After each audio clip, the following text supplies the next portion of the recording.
आप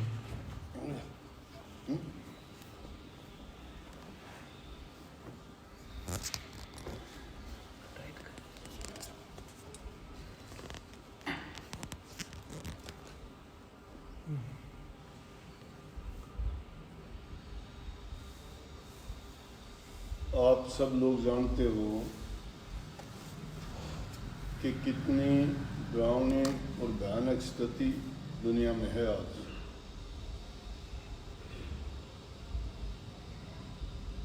हर इंसान डरता है इस बीमारी से। कभी बच्चे होते थे छोटी उम्र में, बच्चों को डराने के लिए माँ बाप ये कहते थे कि बाहर मत जाना, हाऊ है। जब बच्चों को बताते थे कि बाहर मत जाना, हाऊ है, आज वास्तव में वो हाऊ देखने को मिल गया। हाऊ का मतलब जो हमारा नुकसान करे, कष्ट दे। तो इस जैसा कष्ट देने वाली कोई दूसरी चीज़ नहीं है। और टाइम की बात है ये। जो घर में रहता था उसको कहते थे निकम्मा है।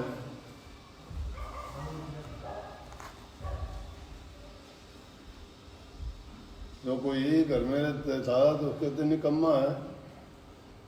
और आज जो घर में रहता है उसको समझदार कहते हैं। समझदारी है। इंसान को बंदिश गवारा नहीं है, लेकिन इसमें बहादुर बनने की जरूरत नहीं। हमें सोचना चाहिए। ये जो ऐसा कहा जाता है, सबको चेताया जाता है कि आप घरों के अंदर रहो। घरों में रहोगे तो हम इस बीमारी से जीतने में सफल हो जाएंगे, रोक सकेंगे, इसको ज़्यादा नहीं बढ़ने देंगे आगे, और यहीं पर ख़त्म हो जाएगी। अगर हम इन बातों की लापरवाही करेंगे, इसमें कोई बड़ापन नहीं है। दुश्मन को हराने के लिए तो उससे मजबूत बनना पड़ता है, उसके साथ दाव खेलने पड़ते हैं। और जब तक हमारा सही दाव नहीं लगता है तो वो हम पर हावी हो जाता है। तो इस दुश्मन को हराने के लिए सबसे बड़ा दाव यही है कि हम सरकार के निर्देशानुसार, वर्ल्ड हेल्थ ऑर्गेनाइजेशन के बताए अनुसार, डॉक्टरों की चेतावनी के अनुसार कि कोई दवाई इतनी कारगर नहीं है कि जितना हम अपने आप को घरों में रख के सेव कर सकते हैं, सेफ रख सकते हैं। कुछ दिन के लिए, कुछ समय की बात है, समय बदलेगा, इसका भी टाइम है, टाइम निकल जाएगा, फिर वही अच्छे हालात होंगे, फिर ये कमी निकाल लेना। लेकिन अब तो जिस हालात से हम गुजर रहे हैं उसके लिए बहुत एक संयम की ज़रूरत है, समझदारी की ज़रूरत है। जो हमें निर्देश दिए जाते हैं उनको मानने की, सुनने की, अपनाने की ज़रूरत है। अगर कुछ दिन के लिए हमें कष्ट भी उठाना पड़े तो वो भी, लेकिन ये तो कष्ट वाली भी बात नहीं है। आदमी आराम करना चाहता है तो एक लंबे समय के लिए आराम मिला है, उसमें घर में रह के आराम करो। कई बार हमें समय नहीं मिलता था घर परिवार के सब आदमियों से मिलने का। अब इस दौरान उनके साथ मिलके उनके दिल की बात जानें, अपने दिल की बात कहें, मिल बैठ के जब सारी बातें करते हैं तो समय भी गुजर जाएगा, रोग से भी छुटकारा हो जाएगा और भला ही भला होगा। और ऐसा नियमों को तोड़ के न केवल हम अपना बुरा कर रहे हैं बल्कि दूसरों के लिए भी ऐसा एक जहर पैदा कर रहे हैं कि जिसके कारण ये नहीं पता कि कितना नुकसान होगा। इसलिए ज़रूरी जो बातें हैं उनको अपनाना चाहिए। बल्कि मैं तो यहाँ तक कहूँगा कि जो लोग पान, तंबाकू, सिगरेट, बीड़ी, गुटखा इन चीज़ों का प्रयोग करते हैं उनको छोड़ देना चाहिए। वो बहुत घातक सिद्ध होंगी इस बीमारी में। उनका घातक होने का कारण क्या है उसको हम अगर सोच के देखें, कोई बीड़ी सिगरेट पीता है, हुक्का पीता है, तंबाकू पान खाता है, जर्दा या कोई और चीज़ें खाते हैं, तो उससे उनको खांसी होगी। तो खांसी होगी तो उससे तो संक्रमण ज़्यादा फैलता है। इसीलिए तो ये कहा जाता है कि मुंह के आगे मास्क लगाओ, छींक और खांसी आती है तो रुमाल लगाओ, ताकि वो आगे ना बढ़ने पाए जो वायरस। कैसा भी वायरस है और इससे संक्रमण होता है, एक से दूसरे से बीमारी लगती है। तो जो बात कही जाती है कि इलाज करना तो बहुत लंबा हो जाता है, परहेज करना बहुत आसान भी है, और पानी के आने से पहले ही अगर बांध लिया जाए तो आदमी को नुकसान नहीं उठाना पड़ता। और फिर क्या फ़ायदा हुआ, क्या आना जब कृषि सूखा में, जब खेती सूख जाती है तो उसके बाद बारिश आओ या ना आओ, क्या फ़ायदा है उस बारिश का आने से। अगर वो संक्रमण फैल गया, रोग से ग्रसित हो गए, हमने उसके पालन नहीं किया शिक्षाओं का, नियमों का, आदेशों का, तो फिर उसके बाद वो रोग जब लग जाएगा तो फिर उसका पालन करो कितने दिन आपको बिस्तर पे रहना पड़ सकता है। अब तो हम घर परिवार में मिलके भी बैठ सकते हैं, फिर तो अकेला जब बना देंगे तो उस टाइम का अंदाज़ा लगा के देखो कि अगर वो हालत गुजरी तो क्या हालत है। लेकिन हम लापरवाही करते हैं, हम सोचते हैं हमें नहीं आने वाला। ये लापरवाही ही हमारे दुख का बड़ा कारण है। तो कभी भी लापरवाही ना करो, कभी भी इस चीज़ के सामने ताकत दिखाने की ज़रूरत नहीं।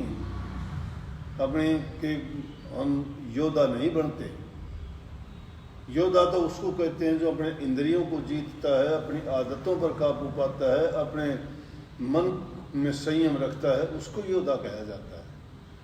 योद्धा उसको थोड़ा कहा जाता है 2, 4, 5, 7 आदमियों को कष्ट दे दे, दुख दे दे, झगड़ा करे, वो योद्धा वीर नहीं है। वीर बनना चाहते हो तो अपनी इंद्रियों से लड़ो, मन की भावनाओं से लड़ो, उनको जीत के, बुराइयों को त्याग के अच्छे रास्ते की ओर जब बढ़ोगे उसको योद्धा कहा जाता है। और बड़ा महत्व है, इंद्र को जीतने वाला भी कमजोर पड़ जाता है, लेकिन इंद्रियों को जीतने वाला बहुत ताकतवर होता है और होता है। होता है का मतलब ऐसा इतिहास हमारा कहता है। जैसी बातें ढूंढोगे इतिहास भरा पड़ा है ऐसी बातों से। लक्ष्मण जी थे वो इंद्रजीत थे, और मेघनाथ इंद्रजीत था। उस इंद्रजीत ने इंद्रजीत को धराशायी कर दिया। वीर कौन हुआ? जिसने अपने इंद्रियों पर काबू पाया। इंद्रियों को काबू पाने का मतलब संयम रखना है। संयम में ताकत है। अगर तुम अपनी वास्तविकता से परिचित होना चाहते हो और अपने आप को जांचना परखना चाहते हो कि मैं कमज़ोर हूँ या मैं बलवान हूँ या मैंने कितना मेरे अंदर संयम सहनशीलता है, तो अभी वो अवसर है। अपने आप को संयम में रख के देखो।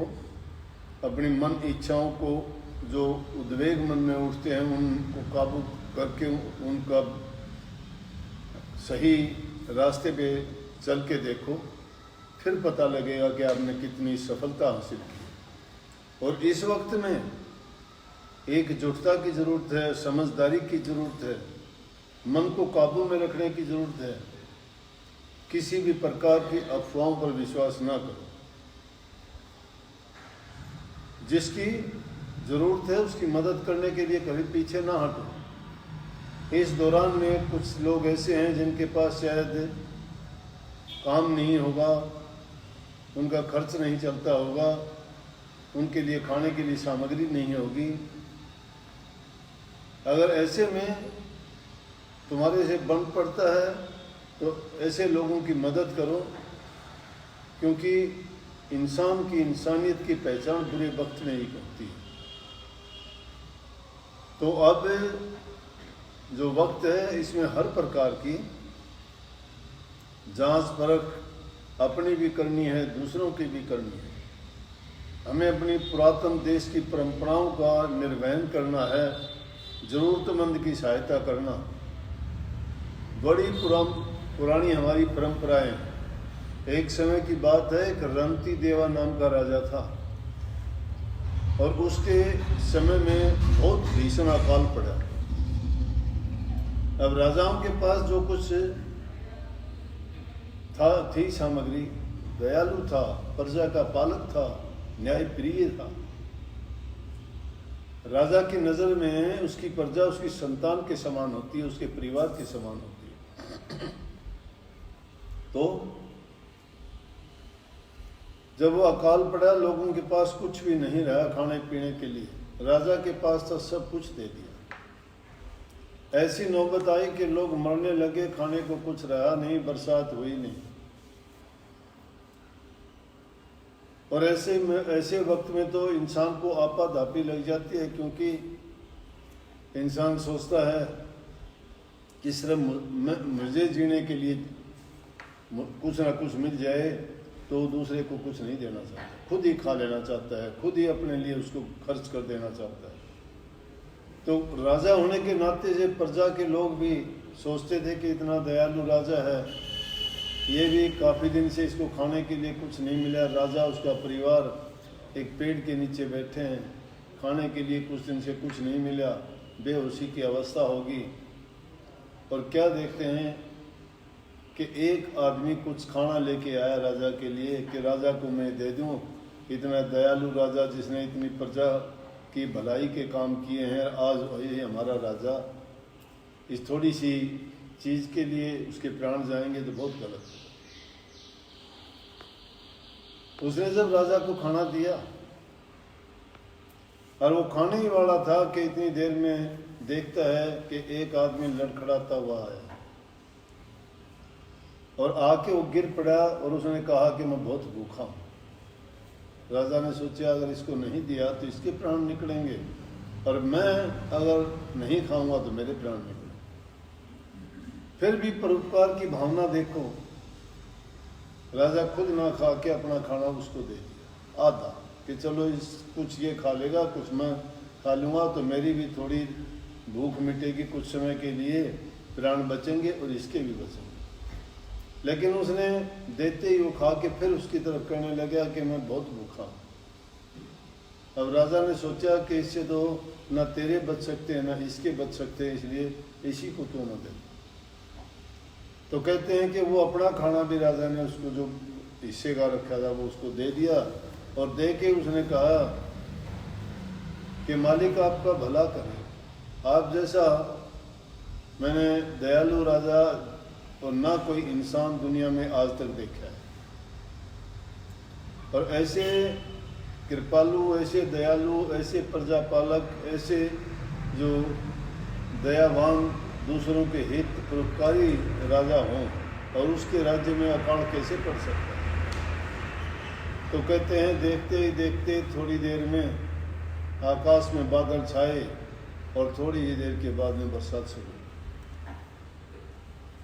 तो बरसात शुरू होने से लोगों को थोड़ा पानी भी मिला, राहत भी मिली, और उसके बाद सब का सब देखते ही देखते कुछ दिन के बाद में सब कुछ अच्छा हो गया।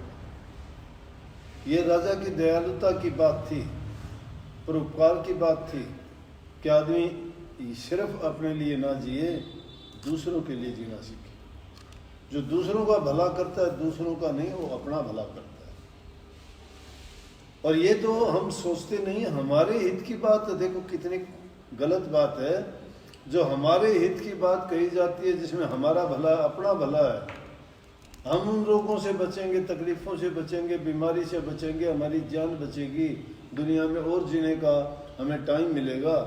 और उसको भी हम ये सोचते हैं कि हम क्यों इसको अब पालन करें। अपनी भलाई हम खुद भी नहीं चाहते। कितनी गलत बात है ये। अगर दूसरे के लिए हो तो भी ना करो। अरे ये तो हमें खुद को बचाने के लिए है। जो हमारे हित की, हमारी भलाई की बात होती है, उसको तो कम से कम हमें अपनाना ही चाहिए। इसलिए बहुत जरूरी है अपने आप को संयम में रखने की, नियमों का पालन करने की, बुराइयों को त्यागने की। कुछ लोग कहते हैं ना कि मेरे से हुक्का छूटता नहीं है, बीड़ी सिगरेट छूटती नहीं है। अब घर में रहोगे, एक कमरे में रहोगे, वहाँ बच्चे भी होंगे, घर परिवार के सब लोग होंगे, उनके बीच में तुम बीड़ी सिगरेट पियोगे, उसी घर से बाहर निकलना नहीं तो दम नहीं घुटेगा उसमें, बदबू नहीं आएगी सारा दिन उसी के अंदर। कितना बुरा होगा। और यही नहीं कि उसी दौरान अगर उनका सेवन करोगे आपको खांसी भी आएगी, छींक भी आएंगी, क्योंकि वो धुआं नाक के रास्ते दूसरों के उसमें जाएगा और हो सकता है उसके कारण सबको कोई न कोई और नया खांसी जुकाम होने के कारण इन्फेक्शन ज़्यादा बढ़ जाएगा। एक आदमी से दूसरे फिर पूरे परिवार को हो जाएगा, फिर क्या करो। तो इसलिए वो बुरी आदत छोड़ने का भी एक खास अवसर है, उसको छोड़ देना चाहिए। कुछ लोगों को आदत शराब की है। शराब नशा कोई भी हो, अब घर परिवार के अंदर बैठ के क्या नशा करोगे। नशा इंसान की बुद्धि को भ्रष्ट करता है, बुद्धि मलिन कर देता है, उसका विवेक चला जाता है, उसकी सोच अच्छी नहीं रहती है, वो पशुओं जैसा बर्ताव करता है। लेकिन अब जब परिवार में रहेगा, उसको बाहर कहीं जाने की इजाज़त नहीं होगी, घर के अंदर वो अगर नशे में शराब या कोई दूसरी चीज़ का नशा करके बुरा बर्ताव करेगा तो घर को नरक बना देगा। एक तो बाहर से उस रोग और बीमारी के कारण त्रस्त है सब, और एक वो घर के अंदर वो बीमारी हो जाएगी, रहने की जगह कहाँ रहे। तो ऐसे लोगों से विनम्र प्रार्थना है कि अब अवसर है, बुराई की भी छूट जाएगी, घर परिवार में सुख शांति भी होगी, और बहुत सी आपदाओं से आप निजात पालोगे, और बहुत आपस में प्यार बढ़ेगा, सुख शांति होगी, पवित्रता आएगी, और रोग परेशानियों से भी बच जाओगे। इसलिए इन चीज़ों का पालन करने से आदमी में बहुत हर प्रकार से उसको सुख शांति और संतोष मिलता है। तो क्यों ना उन चीज़ों को अपनाया जाए। वो समय भी कट जाएगा, ये बीमारी भी चली जाएगी, और समय का सदुपयोग भी होगा।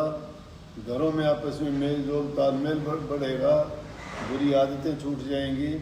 तो हमारे लिए तो शायद ये एक अच्छा अवसर बन के आया है।